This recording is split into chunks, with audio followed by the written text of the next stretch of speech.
We're diving into a really provocative idea today. What if all the systems we live in, the ones that feel so frustrating and flawed, aren't actually broken?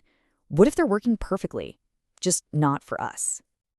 You know that feeling, right? That nagging sense that something is just off? It's that moment you stop and wonder if all the problems you see, all the frustrations, aren't just bugs in the system, but are actually features. And there it is. That's the punchline.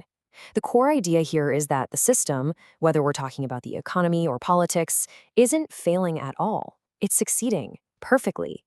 It's just that its real goals are completely different from the ones we think it has. So what does that actually mean in practice? Well, it suggests that these systems aren't accidental. They're deliberately designed with a very specific architecture of control built right into their foundations. Let's dig into that. Here's the central claim. We're often taught that systems are built for noble ideas like justice or fairness. But this argument, it says something totally different. It says they're actually engineered for efficiency, for control, and for stability. And usually, that's for the benefit of the people who designed them in the first place.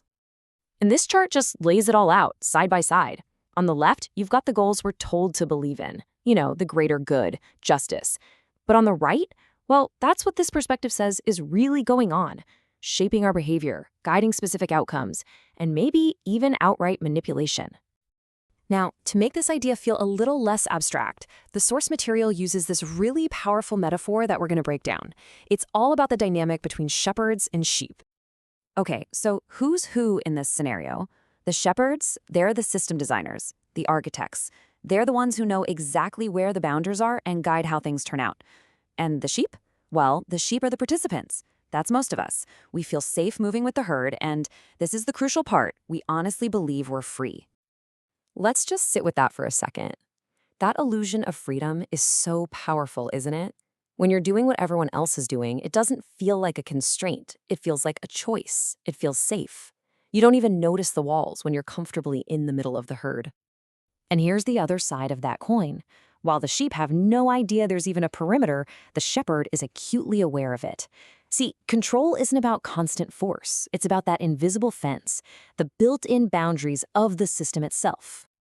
And this whole metaphor leads to a pretty stark conclusion.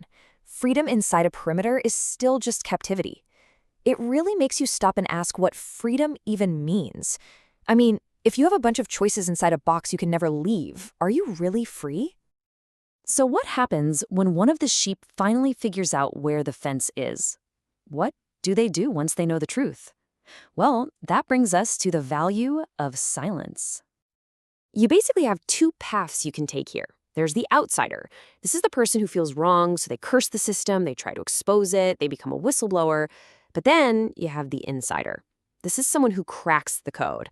They don't try to tear it down. They see an advantage and they use it. And that's the absolute key to this. Understanding how the system really works becomes a form of power. Why would you expose it? Exposing it means giving up your personal advantage. So instead of fighting it, you leverage it. So in the end, for the insider, silence isn't some kind of moral failure. Silence is the reward. It's the prize you get for figuring out the rules of the game better than everyone else. It's the key that unlocks all the system's benefits for you. All right, this brings us to our final piece of the puzzle, and it digs right into the core human motivation that might just keep this whole thing running. After everything we've just talked about, this seems like the next logical question, right? If people feel so trapped and manipulated by the system, then they must hate it, right? Well, here's the final twist. The argument is that the anger isn't really about the existence of a controlling system.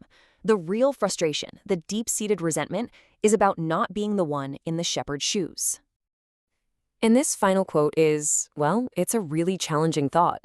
It suggests that our desire for freedom might actually come second to our desire for power. That if you gave the average person the keys to the kingdom, they wouldn't tear down the fence. They'd just build it again, and maybe even make it a little bit tighter, because now they know all the weak spots. So, let's just recap the big ideas we've walked through. First, that systems are often designed for control, not fairness. Second, that our sense of freedom can easily exist inside hidden, invisible boundaries. And finally, that maybe, just maybe, the ultimate human desire isn't to break the system, but to be the one who gets to control it. And that really just leaves us with one final question to think about.